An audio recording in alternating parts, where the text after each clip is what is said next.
Hi everyone, പുതിയൊരു വീഡിയോയിലേക്ക് അവർക്കും സ്വാഗതം. നമ്മൾ ഇന്ന് നോക്കാൻ പോകുന്നത് ഫിസിക്കൽ കെമിസ്ട്രിക്കകത്ത് വരുന്നുള്ള കുറച്ച് MCQs ആണ്. ആദ്യം തന്നെ ആസിഡ്സ് ആൻഡ് ബേസ് കെമിസ്ട്രിയിലെ കുറച്ച് ക്വസ്റ്റ്യൻസ് ആണ് കേട്ടോ. So first question, which of the following is least likely to act as a Lewis base? ഇതിനകത്ത് ഏതാണ് ലൂയിസ് ബേസ് ആയിട്ട് ആക്ട് ചെയ്യാത്തത്?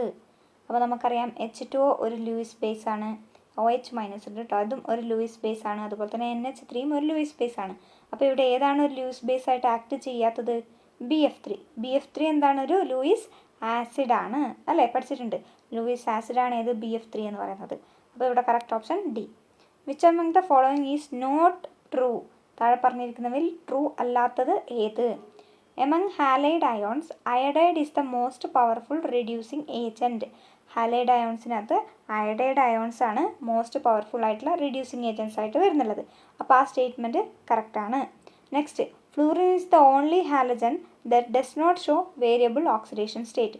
ഹാലജൻസിൻ്റെ കേസ് എടുക്കുകയാണെങ്കിൽ ഫ്ലൂറിൻ, ക്ലോറിൻ, ബ്രോമിൻ ഒക്കെ ഇല്ലേ, അതിനകത്ത് നമ്മുടെ ഫ്ലൂറിനാണ് എന്ത് വേരിയബിൾ ഓക്സിഡേഷൻ സ്റ്റേറ്റ് കാണിക്കാത്ത ഹാലജൻ എന്നാണ് പറഞ്ഞിരിക്കുന്നത്. അതും കറക്റ്റാണ്.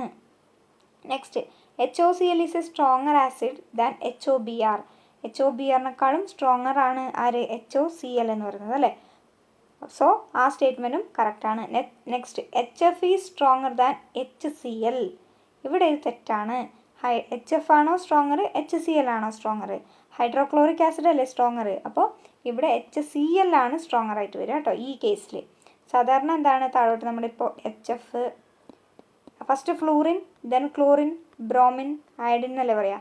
അങ്ങനെ നമ്മൾ താഴോട്ട് പോകുന്തോറും ആസിഡിറ്റി കൂടിയാണ് വരേണ്ടത്. ആസിഡിറ്റി കുറഞ്ഞാണ് വരേണ്ടത്. അപ്പോൾ ശരിക്കും പറയുമ്പോൾ ഫ്ലൂറിനാണ് വരേണ്ടത്. പക്ഷേ ഇതൊരു എക്സെപ്ഷണൽ കേസാണ്. അപ്പോൾ ഇവിടെ HFനേക്കാളും സ്ട്രോങ്ങർ ആര്? സെക്കൻഡ് ഗ്രൂപ്പ് മെമ്പർ ആയിട്ടുള്ള HCl എന്ന് പറയുന്നത്. അപ്പോൾ HCl ആണ് HFനേക്കാളും സ്ട്രോങ്ങർ. അതങ്ങനെ പഠിച്ചു വെച്ചാൽ മതി. Okay. Next, which of the following is not a Lewis acid? താഴെ തന്നിരിക്കുന്നവയിൽ ലൂയിസ് ആസിഡ് അല്ലാത്തത് ഏതെന്നാണ് ക്വസ്റ്റ്യൻ. അപ്പോൾ BF3 ഒരു ലൂയിസ് ആസിഡാണ്. ബോറോണിൻ്റെ കോമ്പൗണ്ട്സ് വന്നിട്ടുണ്ട്, മിക്കവാറും ലൂയിസ് ആസിഡ് ആയിരിക്കും. അതുപോലെ തന്നെ അയോൺ Fe കോമ്പൗണ്ട്സും മിക്കവാറും ലൂയിസ് ആസിഡ് ആയിരിക്കും. അപ്പോൾ BF3യും FeCl3യും എന്താണ്? ലൂയിസ് ആസിഡാണ്. അത് നമ്മൾ പഠിച്ചിട്ടുണ്ട്. പിന്നെ ലൂയിസ് ആസിഡ് എന്ന് വെച്ചാൽ എന്താണ്? Accepting A pair of electrons. ഇവിടെ SiF4ന് എന്താണ്? ഒരു പെയർ ഓഫ് ഇലക്ട്രോൺസിനെ ആക്സെപ്റ്റ് ചെയ്യാൻ പറ്റും. അപ്പോൾ അതും എന്താണ്? ഒരു ലൂയിസ് ആസിഡ് ആണ്. അപ്പോൾ ആരാണ് അല്ലാത്തത്? C2H4 അല്ലേ. അവർക്ക് ഒരു പെയർ ഓഫ് ഇലക്ട്രോൺസിനെ ആക്സെപ്റ്റ് ചെയ്യാൻ പറ്റുമോ? ഇല്ലല്ലോ. അപ്പോൾ അവരെന്താണ്? ഒരു ലൂയിസ് ആസിഡ് അല്ല. Next, the strongest conjugate base is. അപ്പോൾ ഇവിടെ സ്ട്രോങ്ങസ്റ്റ് കോൺജുഗേറ്റ് ബേസ് ആണ് ചോദിച്ചിരിക്കുന്നത്. അപ്പോൾ നമ്മൾ കണ്ടുപിടിക്കേണ്ടത് വീക്കസ്റ്റ് ആസിഡിനെയാണ് കണ്ടുപിടിക്കേണ്ടത്. വീക്ക് ആസിഡാണ് എന്ത് തരിക? സ്ട്രോങ്ങസ്റ്റ് കോൺജുഗേറ്റ് ബേസിനെ തരിക. അപ്പോൾ ഒരു വീക്ക് ആസിഡ് ആയിരിക്കും, ഒരു ആസിഡാണ് എപ്പോഴും ബേസിനെ തരിക. ഒരു ആസിഡാണ് എപ്പോഴും കോൺജുഗേറ്റ് ബേസ് തരിക. ഓർത്ത് വെക്കണേ, ആസിഡ് എപ്പോഴും കോൺജുഗേറ്റ് ബേസിനെ തരും, ബേസ് എപ്പോഴും കോൺജുഗേറ്റ് ആസിഡിനെ തരും. ബേസ് എപ്പോഴും കോൺജുഗേറ്റ് ആസിഡിനെ തരും. അങ്ങനെയാണുള്ളത്. എന്താണ്? ഒരു ആസിഡ് എപ്പോഴും കോൺജുഗേറ്റ് ബേസിനെ തരും, ഒരു ബേസ് എപ്പോഴും കോൺജുഗേറ്റ് ആസിഡിനെ തരും. അപ്പോൾ ഇവിടെ നമുക്ക് വേണ്ട എന്താണ്? കോൺജുഗേറ്റ് ബേസ് ആണ് ചോദിച്ചിരിക്കുന്നത്. സ്ട്രോങ്ങസ്റ്റ് കോൺജുഗേറ്റ് ബേസ് ഏതെന്നാണ് ചോദിച്ചിരിക്കുന്നത്. അപ്പോൾ ഒരു ആസിഡാണ് കോൺജുഗേറ്റ് ബേസിനെ തരുന്നുള്ളത്. അപ്പോൾ ഇവിടെ ഏത് ആസിഡായിരിക്കും? ഇത് HNO3 ആണ്, ഇത് HCl ആണ്, ഇത് സൾഫ്യൂരിക് ആസിഡാണ്, ഇത് അസറ്റിക് ആസിഡാണ്. ഏതൊക്കെയാണ്? HNO3, HCl, H2SO4, CH3, COOH. അപ്പോൾ 4 ആസിഡ്സ് കിട്ടിയില്ലേ. അപ്പോൾ നൈട്രിക് ആസിഡാണോ, ഹൈഡ്രോക്ലോറിക് ആസിഡാണോ, സൾഫ്യൂരിക് ആസിഡാണോ, അതോ അസറ്റിക് ആസിഡാണോ?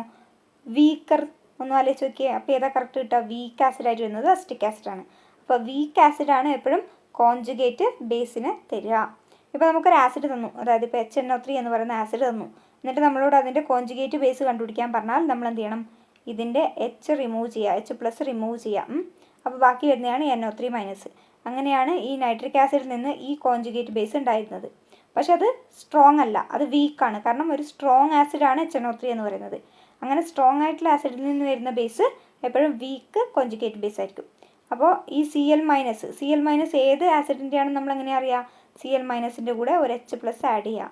അപ്പോൾ അതേതാണ്? HCl. അതും ഒരു സ്ട്രോങ് ആസിഡാണ്. അപ്പോൾ അതുമല്ല. പിന്നെ SO4 കൂടെ ഒരു H+ ആഡ് ചെയ്താൽ നമുക്ക് എന്ത് കിട്ടും? H2SO4 കിട്ടും. അപ്പോൾ അതും എന്തല്ല? ഒരു സ്ട്രോങ് ആസിഡാണ്. അതും ഒരു സ്ട്രോങ് ആസിഡാണ്. അതുകൊണ്ട് സ്ട്രോങ് ബേസ് തരില്ല. നെക്സ്റ്റ് CH3CO- കൂടെ H ആഡ് ചെയ്താലോ നമുക്ക് CH3COOH കിട്ടും. അതെന്താണ്? ഒരു വീക്ക് ആസിഡാണ്. അതുകൊണ്ട് തന്നെ അതെന്ത് തരും? സ്ട്രോങ് ബേസ് തരും. Okay. Next, which one of the following ionic species has the greatest proton affinity to form a stable compound? Which one of the following ionic species has the greatest affinity proton affinity to form a stable compound? ഇവിടെ NH2- ആണ് correct വരിക കേട്ടോ. അമോണിയക്കാണ് എപ്പോഴും ക്വസ്റ്റ്യനകത്ത് ഉണ്ടാവാറ്. അമോണിയാണ് എന്ത് greatest proton affinity വെച്ചിട്ട് ചോദിക്കാറുള്ളത്. അമോണിയൻ്റെ കേസിലാണ്. ഇവിടെ അമോണിയക്ക് പകരം NH2- ആണ് തന്നിട്ടുള്ളത് കേട്ടോ. NH2- ആണ് ഇവിടെ കറക്റ്റ് വരിക. Next, which one of the following molecular hydrate act as a Lewis acid? നമ്മൾ പറഞ്ഞു ലൂയിസ് ആസിഡ് ആണെങ്കിൽ ഒന്നെങ്കിൽ ബോറോണിൻ്റെ കോമ്പൗണ്ട് ആയിരിക്കും, അല്ലെങ്കിൽ അയോണിൻ്റെ കോമ്പൗണ്ട് ആയിരിക്കും എന്നൊക്കെ നമ്മൾ പറഞ്ഞിട്ടുണ്ടായിരുന്നു അല്ലേ. ഈ രണ്ടെണ്ണം നമ്മളിപ്പോൾ പഠിച്ചാലില്ലു. അപ്പോൾ ഇതിനകത്ത് നോക്കിയേ, ലൂയിസ് ആസിഡാണ് ചോദിച്ചത്. ഇവിടെ B2H6 ഉണ്ട്. B2H6 എന്ന് പറയുമ്പോൾ ബോറോണിൻ്റെ കോമ്പൗണ്ട് അല്ലേ. അപ്പോൾ ഇതാണ് കറക്റ്റ്. പിന്നെ ഇത് രണ്ടും എന്താണ്? ലൂയിസ് ബേസ് ആണ്. Next, which among the following salt solutions is basic in nature? തന്നിരിക്കുന്ന സാൾട്ട് സൊല്യൂഷനകത്ത് ബേസിക് നേച്ചർ ആയിട്ടുള്ളത് ഏതാണെന്നാണ് ക്വസ്റ്റ്യൻ. ഒരു സാൾട്ട് സൊല്യൂഷൻ എപ്പോഴാണ് ഫോം ചെയ്യുക? ഒരു ആസിഡും ഒരു ബേസും റിയാക്ട് ചെയ്താൽ നമുക്കൊരു സാൾട്ട് സൊല്യൂഷനും അതുപോലെ തന്നെ എന്തും കിട്ടും? വാട്ടറും കിട്ടും. എന്തൊക്കെ കിട്ടും? വാട്ടറും കിട്ടും, സാൾട്ട് സൊല്യൂഷനും കിട്ടും. ഒരു ആസിഡും ഒരു ബേസും. ആ റിയാക്ഷനെയാണ് നമ്മൾ എന്തെന്ന് പറയേണ്ടത്? ന്യൂട്രലൈസേഷൻ റിയാക്ഷൻ എന്ന് പറയാം. അപ്പോൾ ഒരു ന്യൂട്രലൈസേഷൻ റിയാക്ഷൻ നടക്കുമ്പോഴാണ് നമുക്ക് സാൾട്ടും വാട്ടറും കിട്ടുന്നുള്ളത്. ഇത്ര ക്ലിയർ അല്ലേ?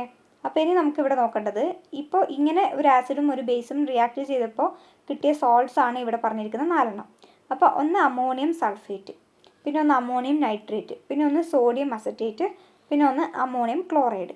അപ്പോൾ ഈ അമോണിയം സൾഫേറ്റ് കിട്ടണമെങ്കിൽ എന്താണ്? ഏത് ആസിഡും ബേസും ആയിരിക്കും റിയാക്ട് ചെയ്തിട്ടുണ്ടാവുക. അപ്പോൾ നമ്മളെന്ത് ചെയ്യുക? ഈ അമോണിയത്തിൻ്റെ കൂടെ OHനെയും സൾഫേറ്റിൻ്റെ കൂടെ Hനെയും ആഡ് ചെയ്ത് നോക്കുക. അപ്പോൾ നമുക്ക് എന്താ കിട്ടുന്നത്? അമോണിയം ഹൈഡ്രോക്സൈഡും എന്ത് കിട്ടി? സൾഫേറ്റ് എന്ന് പറയുമ്പോൾ H2SO4 കിട്ടി. ഇത് രണ്ടും കമ്പൈൻ ചെയ്തിട്ടായിരിക്കും നമ്മൾ ഈ പറയുന്ന അമോണിയം സൾഫേറ്റ് എന്ന് പറയുന്ന സാൾട്ട് കിട്ടിയിട്ടുണ്ടാവുക അല്ലേ. അപ്പോൾ ഇങ്ങനെ നമ്മളോട് ക്വസ്റ്റ്യനിൽ എന്താ ചെയ്തിരിക്കുന്നത്? Which among the following salt solution is basic in nature? തന്നിരിക്കുന്ന സാൾട്ട് സൊല്യൂഷനിൽ ഏതാണ് ബേസ് എന്നാണ് ചോദിച്ചിരിക്കുന്നത്. ഇപ്പോൾ നമുക്ക് കിട്ടിയ അമോണിയം ഹൈഡ്രോക്സൈഡ് എന്ന് പറയുന്നത് ഒരു വീക്ക് ബേസ് ആണ്.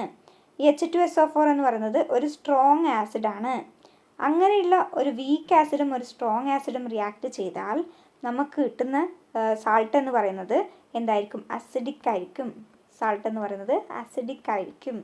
ഒരു വീക്ക് ബേസും സ്ട്രോങ് ആസിഡും തമ്മിൽ റിയാക്ട് ചെയ്താൽ നമുക്ക് കിട്ടുന്ന സാൾട്ട് എന്ന് പറഞ്ഞാൽ അസിഡിക് ആയിരിക്കും. അതുപോലെ തന്നെ വീക്ക് ആസിഡും strong ബേസും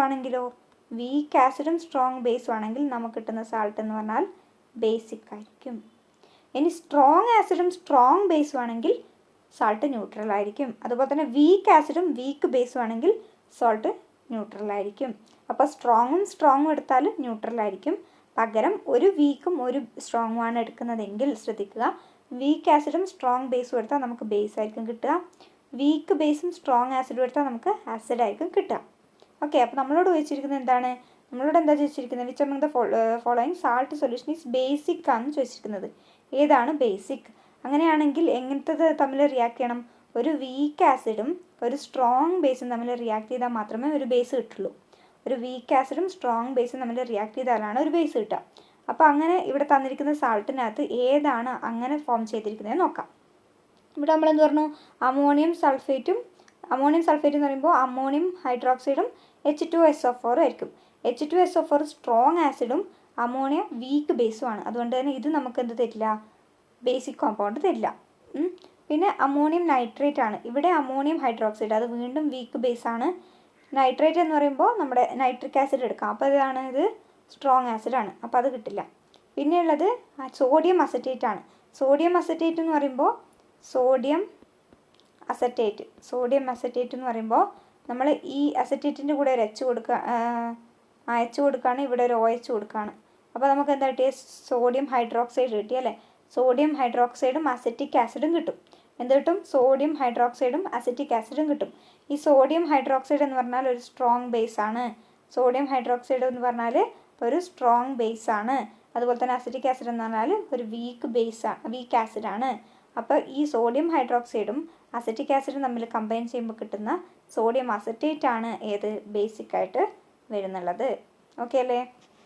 next, which of the following salts will give the highest P H in water?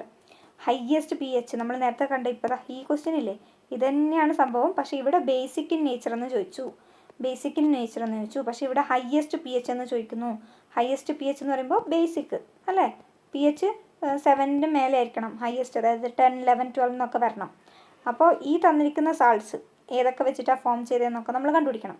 ഈ NaCl എന്ന് പറയുമ്പോൾ NaOHഉം HClഉം, ഈ Naൻ്റെ കൂടെ OH ആഡ് ചെയ്യുന്നു, Clൻ്റെ കൂടെ H ആഡ് ചെയ്യുന്നു. അപ്പോൾ NaOHഉം HClഉം കമ്പൈൻ ചെയ്തിട്ടാണ് നമുക്ക് NaCl കിട്ടുക. അപ്പോൾ രണ്ടും NaOH ആയാലും HCl ആയാലും രണ്ടും സ്ട്രോങ് ആണ്. സ്ട്രോങ് ആസിഡും സ്ട്രോങ് ബേസും റിയാക്ട് ചെയ്താൽ നമുക്ക് എന്തേ കിട്ടുള്ളൂ? ന്യൂട്രൽ കിട്ടും. ഓക്കെ, അത് ന്യൂട്രൽ ആയിരിക്കും. ഇനി നെക്സ്റ്റ് KCl നോക്കിയേ. KCl പറഞ്ഞാൽ പൊട്ടാഷ്യം ഹൈഡ്രോക്സൈഡും ഇത് പറഞ്ഞ പോലെ HClഉം തമ്മിൽ റിയാക്ട് ചെയ്തിട്ടായിരിക്കും. അപ്പോഴും എന്താണ്, സ്ട്രോങ് ആസിഡും സ്ട്രോങ് ബേസും ആയതുകൊണ്ട് തന്നെ അവിടെയും നമുക്ക് എന്തേ കിട്ടുള്ളൂ? ന്യൂട്രലേ കിട്ടുള്ളൂ. നെക്സ്റ്റ് Na2CO3 നോക്കിയേ. ഇതിൻ്റെ കേസിൽ NaOHഉം H2CO3 ആണ് കമ്പൈൻ ചെയ്യുക, H2CO3. അപ്പോൾ NaOH എന്ന് പറഞ്ഞാൽ ഇതൊരു സ്ട്രോങ് ബേസാണ്, H2CO3 ഒരു വീക്ക് ആസിഡാണ്. അപ്പോൾ സ്ട്രോങ് ബേസും വീക്ക് ആസിഡും തമ്മിൽ കമ്പൈൻ ചെയ്താൽ ഒരു ബേസ് കിട്ടും, അതിൻ്റെ pH ഹൈ ആയിരിക്കും. അപ്പോൾ ഇവിടെ കറക്റ്റ് ഓപ്ഷൻ വരെ ഏതാണ്? ഓപ്ഷൻ B ആണ് കേട്ടോ. മനസ്സിലാവുന്നുണ്ടല്ലോ? അപ്പോൾ അങ്ങനെ വേണം ഏത് ഹയസ്റ്റ് pHോ അല്ലെങ്കിൽ ബേസിക് നേച്ചറോ ചോദിച്ചിട്ടുണ്ടെങ്കിൽ നമ്മൾ കണ്ടുപിടിക്കാം. എങ്ങനെയാണ്? ആദ്യം ഏത് ആസിഡും ഏത് ബേസും തമ്മിൽ റിയാക്ട് ചെയ്തിട്ടാണ് ഈ കോമ്പൗണ്ട് ഉണ്ടാവുന്നത് നോക്കുക. എന്നിട്ട് സ്ട്രോങ് ആസിഡും സ്ട്രോങ് ബേസും ആണെങ്കിൽ അതിൻ്റെ pH ന്യൂട്രൽ ആയിരിക്കും. സ്ട്രോങ് ആസിഡും വീക്ക് ബേസും ആണെങ്കിൽ അതിൻ്റെ pH എന്ന് പറഞ്ഞാൽ അസിഡിക് ആയിരിക്കും. ഇനി സ്ട്രോങ് ബേസും വീക്ക് ആസിഡും ആണെങ്കിൽ അതിൻ്റെ pH ബേസിക് ആയിരിക്കും. Next, repeated use of which one of the following fertilisers would increase the acidity of the soil? Repeated use of which one of the following fertilisers would increase the acidity of soil? അതായത് താഴെ നമുക്ക് 4 fertilisers തന്നിട്ടുണ്ട്. ഇതിനകത്ത് ഏതിൻ്റെ യൂസാണ് നമ്മുടെ സോയിലിൽ acidity cos ചെയ്യുക? Repeated യൂസാണ് കേട്ടോ. അപ്പോൾ ഇവിടെ യൂറിയ ഇതൊന്നും അല്ല, കറക്റ്റ് വരിക അമോണിയം സൾഫേറ്റ് ആണ്. അമോണിയം സൾഫേറ്റ് എന്ന് പറയുമ്പോൾ അതെങ്ങനെയാണ് ഫോം ചെയ്യുന്നുള്ളത്? അത് ഡിസോസിയേറ്റ് ചെയ്ത് എന്തായി മാറും? NH4ഉം അതുപോലെ തന്നെ SO4 2- അല്ലേ? NH എന്താണ് നമുക്ക് ഇത് കിട്ടും, ഈ SO4 2- ഇവിടെ ഫോം ചെയ്യും. അമോണിയം സൾഫേറ്റ് ഡിസോസിയേറ്റ് ചെയ്താൽ നമുക്ക് SO4 2- കിട്ടും. ഈ SO4 2- നമ്മുടെ വാട്ടറുമായിട്ട് റിയാക്ട് ചെയ്താൽ എന്താവും? H2SO4 ആയിട്ട് മാറും. ഇങ്ങനെ H2SO4ൻ്റെ കോൺസെൻട്രേഷൻ നമ്മുടെ സോയിലിൽ കൂടി അതെന്താവും? അസിഡിക് സോയിലായിട്ട് മാറും. അതാണ് പറഞ്ഞിരിക്കുന്നത്.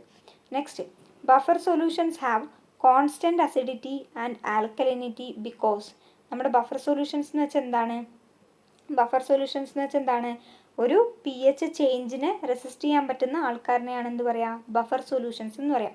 അതായത് ഇപ്പോൾ നമ്മൾ ഈ ബഫറിനകത്തേക്ക് ഒരു സൊല്യൂഷനകത്തേക്ക് നമ്മൾ ആസിഡ് ആഡ് ചെയ്യാണ്, എന്നാൽ അതിൻ്റെ pH മാറുന്നില്ല. അപ്പോഴും ആ pH ബഫർ എന്ത് ചെയ്യും? ആ pH നിലനിർത്തും. pH 7 ആണെങ്കിൽ നമ്മൾ ആസിഡ് ആഡ് ചെയ്താലും നമ്മൾ ആൽക്കലി ആഡ് ചെയ്താലും അതിനകത്ത് pH ചേഞ്ച് ഉണ്ടാവില്ല. അങ്ങനെ pH ചേഞ്ചിനെ റെസിസ്റ്റ് ചെയ്യുന്ന അത്തരം സൊല്യൂഷൻസിനെയാണ് നമ്മൾ എന്തെന്ന് പറയുക? ബഫർ സൊല്യൂഷൻസ് എന്ന് പറയാം. ഇനി നോട്ട് ചെയ്തോ, നമ്മൾ പറയാത്തൊരു ടോപ്പിക്കാണ്. 2 ടൈപ്പ് ബഫർ സൊല്യൂഷൻസ് ഉണ്ട്. എന്തുണ്ട്? 2 ടൈപ്പ് ബഫർ സൊല്യൂഷൻസ് ഉണ്ട്. അസിഡിക് ബഫറും ഉണ്ട്, ബേസിക് ബഫറും ഉണ്ട്. എന്തുണ്ട്? അസിഡിക് ബഫറും ഉണ്ട്, ബേസിക് ബഫറും ഉണ്ട്. ഈ അസിഡിക് ബഫർ എന്ന് പറയുമ്പോൾ ഒരു വീക്ക് ആസിഡും പ്ലസ് സാൾട്ട് ഓഫ് വീക്ക് ആസിഡും സ്ട്രോങ് ബേസും. എന്താണ്? അസിഡിക് ബഫർ എന്ന് പറയുമ്പോൾ ഒരു വീക്ക് ആസിഡ്, അസിഡിക് ബഫർ എന്ന് പറയുമ്പോൾ ഒരു വീക്ക് ആസിഡും സാൾട്ട് ഓഫ് വീക്ക് ആസിഡും സ്ട്രോങ് ബേസും നമ്മൾ റിയാക്ട് ചെയ്തിട്ടാണ് അസിഡിക് ബഫർ ഉണ്ടാകുന്നുള്ളത്. നമ്മുടെ ബേസിക് ബഫർ ആകുമ്പോൾ വീക്ക് ബേസും സാൾട്ട് ഓഫ് വീക്ക് ബേസും സ്ട്രോങ് ആസിഡും റിയാക്ട് ചെയ്തിട്ടാണ് ബേസിക് ബഫർ ഉണ്ടാകുന്നുള്ളത്. മനസ്സിലായല്ലോ? ബഫർ 2 ടൈപ്പ് ഉണ്ട്, അസിഡിക് ബഫറും ബേസിക് ബഫറും. അസിഡിക് ബഫർ ഉണ്ടാകുന്നത് എപ്പോഴാണ്? Weak acid plus salt of weak ആസിഡാണ് സ്ട്രോങ് ബേസ് റിയാക്ട് ചെയ്യുമ്പോഴാണ് ഏത് അസിഡിക് ബഫർ ഉണ്ടാകുന്നുള്ളത്. നെക്സ്റ്റ്, ബേസിക് ബഫർ എപ്പോഴാണ് ഉണ്ടാകുന്നത്? വീക്ക് ബേസും സാൾട്ട് ഓഫ് വീക്ക് ബേസും സ്ട്രോങ് ആസിഡും ഉണ്ടാകുമ്പോഴാണ് ഏതുണ്ടാകുന്നുള്ളത്? നമ്മുടെ ബേസിക് ബഫർ ഉണ്ടാകുന്നുള്ളത്. അപ്പോൾ ഇത്രയാണ് ബഫറിൻ്റെ കേസിൽ. ഇനി ക്വസ്റ്റ്യൻസിലോട്ട് തിരിച്ചു വരാം. ക്വസ്റ്റ്യനിൽ എന്താ ചോദിച്ചിരിക്കുന്നത്? Buffer solutions have constant acidity and alkalinity. Buffer സൊല്യൂഷൻ്റെ ആൽക്കലിനിറ്റി അസിഡിറ്റിയും കോൺസ്റ്റൻ്റ് ആണ്. എന്തുകൊണ്ടാണ്? They have fixed value of P H. These give an ionised acid or base on reaction with added acid or alkali. Option C, acids and alkalis in the solutions are shielded from attack by other ions. Option D, they have large excess of H plus and OH ions. ഇവിടെ correct option വരും option B ആണ്. പക്ഷേ ഇവിടെ these give an un-ionised un-ionised acid or base on reaction with added acid or alkali. അതാണ് correct വരിക. These give un-ionised acid or base on reaction with added acid or alkali ആണ് ഇവിടെ correct വരിക. അങ്ങനെയാണ് നമ്മുടെ ബഫർ സൊല്യൂഷൻ എന്താണ് constant അസിഡിറ്റിയും ആൽക്കലിനിറ്റിയും maintain ചെയ്യുന്നുള്ളത്. Okay അല്ലേ? Next നോക്കിയേ, aqueous solution of which of the following compounds is the best conductor of electric current. Electric കറണ്ടിൻ്റെ best കണ്ടക്ടറായിട്ട് താഴെ പറയുന്നതിൽ ഏത് കോമ്പൗണ്ടിൻ്റെ അക്വസ് സൊല്യൂഷൻ ആയിരിക്കും നടക്കുകയെന്ന് അല്ലെ പറ്റുകയെന്ന്. അപ്പോൾ ഹൈഡ്രോക്ലോറിക് ആസിഡ് ഉണ്ട്, അമോണിയ ഉണ്ട്, ഫ്രക്ടോസ് ഉണ്ട്, അസിറ്റിക് ആസിഡ് ഉണ്ട്. ഇവിടെ നമുക്ക് ഹൈഡ്രോക്ലോറിക് ആസിഡാണ് കറക്റ്റ് ഓപ്ഷനായിട്ട് വരിക. കാരണം അതൊരു സ്ട്രോങ് ആസിഡാണ്, അത് കംപ്ലീറ്റ്ലി ഡിസോസിയേറ്റ് ചെയ്യും. അതുകൊണ്ടാണ് ഹൈഡ്രോക്ലോറിക് ആസിഡ് വരുന്നത്. എന്തായാലും നിങ്ങൾ ആ ആൻസർ കറക്റ്റാണ്, അത് പഠിച്ചു വെക്കാം കേട്ടോ. Next 12th, which statement is wrong about P H and H plus. P എച്ചിനെ കുറിച്ചും എച്ച് പ്ലസിനെ കുറിച്ച് പറയുമ്പോൾ താഴെ പറയുന്നതിൽ ഏതാണ് റോങ് എന്നാണ് question. P H of neutral water is not zero. അല്ല, ന്യൂട്രൽ വാട്ടറിൻ്റെ പി എച്ച് സീറോ ആവുന്നില്ല. അപ്പോൾ ഇത് കറക്റ്റാണ്. അപ്പോൾ ഇത് നമ്മുടെ ഓപ്ഷനകത്ത് വരില്ല, കറക്റ്റ് ആയിരിക്കില്ല. Which among the following is wrong എന്നാണ് ചോദിച്ചിരിക്കുന്നത്. ഇത് കറക്റ്റാണ്. Adding solution of acetic acid and sodium hydroxide P H will be 7. നമ്മളെന്താ പറഞ്ഞാൽ സ്ട്രോങ് ആസിഡും സ്ട്രോങ് ബേസും അല്ലെങ്കിൽ വീക്ക് ആസിഡും വീക്ക് ബേസും ഇത് രണ്ടും തമ്മിൽ കമ്പൈൻ ചെയ്യുമ്പോഴാണ് പി എച്ച് 7 ആയിട്ട് കിട്ടുക. ഇവിടെ അസിറ്റിക് ആസിഡ് ഒരു വീക്ക് ആസിഡാണ്. അപ്പോൾ ഈ വീക്ക് ആസിഡ് വീക്ക് ബേസിൻ്റെ കൂടെ കമ്പൈൻ ചെയ്തെങ്കിൽ പി എച്ച് 7 ആയനെ. പക്ഷേ സോഡിയം ഹൈഡ്രോക്സൈഡ് ഒരു സ്ട്രോങ് ബേസാണ്. അപ്പോൾ ഇവിടെ പി എച്ച് എപ്പോഴും 7നേക്കാളും കൂടുതലേ വരുള്ളൂ, ബേസിക്ക് മാത്രമേ വരുള്ളൂ. അപ്പോൾ ഇത് എന്താണ് റോങ് ആണ്. P H of dilute hot sulphuric acid is more than concentrated and cold sulphuric acid. Concentrated sulphuric ആസിഡിനേക്കാളും കൂടുതൽ പി എച്ച് ആണ് ഏത് നമ്മുടെ ഡൈല്യൂട്ട് സൾഫ്യൂരിക് ആസിഡിന്. നമ്മൾ ആദ്യം വായിക്കുമ്പോൾ നമുക്ക് തോന്നും തെറ്റാണെന്ന്, പക്ഷേ ഇത് കറക്റ്റ് സ്റ്റേറ്റ്മെൻ്റ് ആണ് കേട്ടോ. കാരണം എന്ന് വെച്ചാൽ ഡൈല്യൂട്ട് സൾഫ്യൂരിക് ആസിഡ് എന്ന് പറയുമ്പോൾ അവിടെ വാട്ടറിൻ്റെ എച്ച് പ്ലസ് അയോൺസ് കൂടി വന്നു. അപ്പോൾ പി എച്ചിനകത്ത് എന്താ കാണിക്കുന്നത്? Concentration of H plus ions ആണ് പി എച്ചിനകത്ത് കാണിക്കുന്നത് അല്ലേ. അപ്പോൾ ഡൈല്യൂട്ട് സൾഫ്യൂരിക് ആസിഡിൻ്റെ പി എച്ച് കോൺസെൻട്രേറ്റഡിനേക്കാളും കൂടുതലായിരിക്കും. Next, mixing solutions of acetic acid and hydrochloric acid P H will be less than 7. ഇവിടെ നമ്മളെന്താ പറഞ്ഞത്? വീക്കും ആണെങ്കിൽ പി എച്ച് 7 ആയിരിക്കും, സ്ട്രോങ്ങും ആണെങ്കിൽ പി എച്ച് 7 ആയിരിക്കും. ഇവിടെ അസിറ്റിക് ആസിഡ് ഒരു വീക്ക് ആസിഡാണ്, ഹൈഡ്രോക്ലോറിക് ആസിഡ് ഒരു സ്ട്രോങ് ആസിഡാണ് അല്ലേ. വീക്ക് ആസിഡും സ്ട്രോങ് ആസിഡും ഇവർ രണ്ടും തമ്മിൽ കമ്പൈൻ ചെയ്താൽ P H will be less than 7. P H എന്തായാലും ലെസ് ദാൻ 7 തന്നെ ആയിരിക്കും അല്ലേ. അത് ബേസിക് ആവാനുള്ള സാധ്യതയില്ല. അപ്പോൾ കറക്റ്റ് ഓപ്ഷൻ ഏതാണ് വരുന്നത്? ഇവിടെ ബി ആണ് കേട്ടോ, B. An increase in the concentration of reactants of a reaction leads to change in. അതായത് ഒരു കോൺസെൻട്രേഷൻ, നമ്മൾ റിയാക്ഷനാണ് A+B എന്ന് പറയുന്ന ഒരു റിയാക്ഷൻ സി എന്ന് പറയുന്ന പ്രൊഡക്റ്റിന് തരുന്നു. അപ്പോൾ ഈ കോൺസെൻട്രേഷൻ റിയാക്റ്റൻസിൻ്റെ കോൺസെൻട്രേഷൻ ഇൻക്രീസ് ചെയ്യാണ്. അപ്പോൾ എന്തിലാണ് ചേഞ്ച് ഉണ്ടാവുക? Heat of reaction, threshold energy, collision frequency, activation energy. Change ഉണ്ടാവുക എന്തിനാണ്? കോൺസെൻട്രേഷൻ ഓഫ് റിയാക്റ്റൻസ് കൂടുമ്പോൾ കൊലീഷൻ കൂടും അല്ലേ. കൊലീഷൻ ഫ്രീക്വൻസിയിൽ ചേഞ്ചസ് ഉണ്ടാവും. Which of the following statements for the order of a reaction is incorrect. Order of റിയാക്ഷനെ കുറിച്ച് പറയുകയാണ്. ഏതാണ് ഇൻകറക്റ്റ് എന്നാണ് ചോദിച്ചിരിക്കുന്നത്. Order of reaction is always a whole number. Order of reaction എപ്പോഴും ഹോൾ നമ്പർ ആവണമെന്നുണ്ടോ? It can B 0, 1, 2, 3 or even A fraction എന്ന് നമ്മുടെ +2 ടെക്സ്റ്റ് ബുക്കിൽ കൃത്യമായി എഴുതിയിട്ടുണ്ട്. അപ്പോൾ ഈ സ്റ്റേറ്റ്മെൻറ്റ് എന്താണ്? റോങ് ആണ്, ഇൻകറക്റ്റ് ആണ്. ബാക്കിയുള്ളത് കൂടി ഒന്ന് വായിച്ചു വെച്ചോളൂ. Order can be determined only experimentally. Theoretical value നമ്മൾ എന്തിൻ്റെ ഒരു കേസിൽ പഠിച്ചിട്ടുണ്ടായിരുന്നു? മോളിക്യുലാരിറ്റി അല്ലേ. പക്ഷേ ഓർഡർ ആണെങ്കിൽ അത് എക്സ്പെരിമെൻ്റലി ഡിറ്റർമൈൻ ചെയ്യണം. Order is not influenced by stereometric coefficient of the reactants. റിയാക്റ്റൻസിൻ്റെ സ്റ്റീരിയോമെട്രിക് ആണ് കേട്ടോ. സ്റ്റോഷ്യോമെട്രിക് ആയിരുന്നു. സ്റ്റോഷ്യോമെട്രിക്കോ ആയിരുന്നു കേട്ടോ. എന്തായാലും ആ സ്റ്റോഷ്യോമെട്രിക് കോഎഫിഷ്യൻറ്റിനെ ഒന്നും ഡിപ്പെൻഡ് ചെയ്തിട്ടല്ല, സ്റ്റോഷ്യോമെട്രിക് ആണ് കേട്ടോ. സ്റ്റോഷ്യോമെട്രിക് കോഎഫിഷ്യൻറ്റിനെ ഡിപ്പെൻഡ് ചെയ്തിട്ടല്ല നമ്മുടെ ഓർഡർ നിൽക്കുന്നുള്ളത്, അത് കറക്റ്റാണ്. Order of a reaction is sum of the power to the concentration terms of reactants to express the rate of reaction അല്ലേ. ഓർഡർ എന്ന് പറയുന്നത് നമ്മുടെ കോൺസെൻട്രേഷൻ ടേംസിൻ്റെ പവറിനെ ആഡ് ചെയ്യുമ്പോൾ കിട്ടുന്നതാണ്. നെക്സ്റ്റ്, ഈ രണ്ട് ക്വസ്റ്റ്യനും ഏകദേശം ഒരേ സെയിം അർത്ഥം തന്നെയാണ് കേട്ടോ, ഒന്ന് നോക്കിക്കോ. When initial concentration of a reaction is doubled, initial concentration of a reaction doubled in a reaction its half life is not affected the order of the reaction. Half ലൈഫിനെ എഫക്റ്റ് ചെയ്യാത്തത് ഏത് order of റിയാക്ഷനിലാണ് അതിൻ്റെ half ലൈഫിനെ affect ചെയ്യാത്തത്? First ഓർഡറിലാണ് ഇത് effect ചെയ്യാത്തത്. First ഓർഡറിൻ്റെ T ഹാഫിൻ്റെ equation എന്തായിരുന്നു? 0.693/K അല്ലേ? അപ്പോൾ ഇവിടെ ഇനീഷ്യൽ കോൺസെൻട്രേഷൻ ഡിപ്പെൻഡ് ചെയ്യുന്നുണ്ടോ?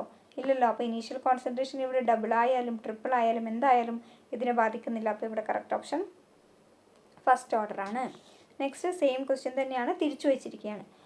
Four a first order reaction the half life period is independent of initial concentration. Initial കോൺസെൻട്രേഷനെയാണ് അത് ഇൻഡിപെൻഡൻ്റ് ആയിട്ടിരിക്കുന്നത്. By the action of enzymes the rate of biochemical reaction. ഒരു enzymes നമ്മുടെ biochemical റിയാക്ഷനിൽ വന്നിട്ടുണ്ടെങ്കിൽ അതിൻ്റെ റേറ്റിന് എന്ത് സംഭവിക്കും? Does not change. എൻസൈംസ് വന്നിട്ടുണ്ടെങ്കിൽ എന്തെങ്കിലും ചേഞ്ച് ഉണ്ടാവില്ലേ? Increases or decreases, either A or C. അപ്പോൾ ഇവിടെ കറക്റ്റ് ചെയ്താൽ വരിക ഇൻക്രീസസ് ആണ് അല്ലേ? ബയോകെമിക്കൽ റിയാക്ഷനകത്ത് എൻസൈംസിനെ ആഡ് ചെയ്തിട്ടുണ്ടെങ്കിൽ അവിടെ റേറ്റ് ഓഫ് റിയാക്ഷൻ ഇൻക്രീസ് ചെയ്യും. For an endothermic reaction, endothermic reaction ആണ്, energy of activation is E ആണ് അതിൻ്റെ എനർജി ഓഫ് ആക്ടിവേഷൻ അല്ലെങ്കിൽ activation energy. And enthalpy of reaction is delta H ആണ് കേട്ടോ. ഡെൽറ്റ എന്ന് പറഞ്ഞ സിമ്പിൾ കിട്ടാത്തതുകൊണ്ടാണ് ഡി ആഡ് ചെയ്തത്. Delta H. Minimum value of will be, ഇവിടെ പഠിച്ചു വെച്ചോളൂ, മോർ ദാൻ ഡെൽറ്റ എച്ച് ആയിരിക്കും. എന്നാണ് ഒരു എൻഡോതെർമിക് റിയാക്ഷനിൽ എനർജി ഓഫ് ആക്ടിവേഷൻ നമ്മൾ ആയിട്ട് എടുക്കുന്നു, എൻതാൽപ്പി ഓഫ് റിയാക്ഷൻ നമ്മൾ ഡെൽറ്റ എച്ച് ആയിട്ട് എടുക്കുന്നു. അപ്പോൾ മിനിമം വാല്യൂ ഓഫ് ചോദിച്ചിട്ടുണ്ടെങ്കിൽ ഈ ഡെൽറ്റ എച്ചിനേക്കാളും കൂടുതലായിരിക്കണം. Okay. The addition of a catalyst during a chemical reaction alters which of the following quantities. ഒരു കാറ്റലിസ്റ്റിന് നമ്മളൊരു കെമിക്കൽ റിയാക്ഷനകത്തേക്ക് ആഡ് ചെയ്യുമ്പോൾ എന്തിലാണ് മാറ്റം വരുത്തുന്നത്? ആക്ടിവേഷൻ എനർജിയിൽ അല്ലേ? നമ്മൾ എൻസൈമോളജി പഠിക്കുമ്പോൾ പഠിച്ചിരുന്നു. Next conjugate acid of NH2-. അപ്പോൾ കോഞ്ചുഗേറ്റഡ് ബേസും കോഞ്ചുഗേറ്റഡ് ആസിഡും നമ്മൾ പറഞ്ഞിട്ടുണ്ടായിരുന്നു അല്ലേ?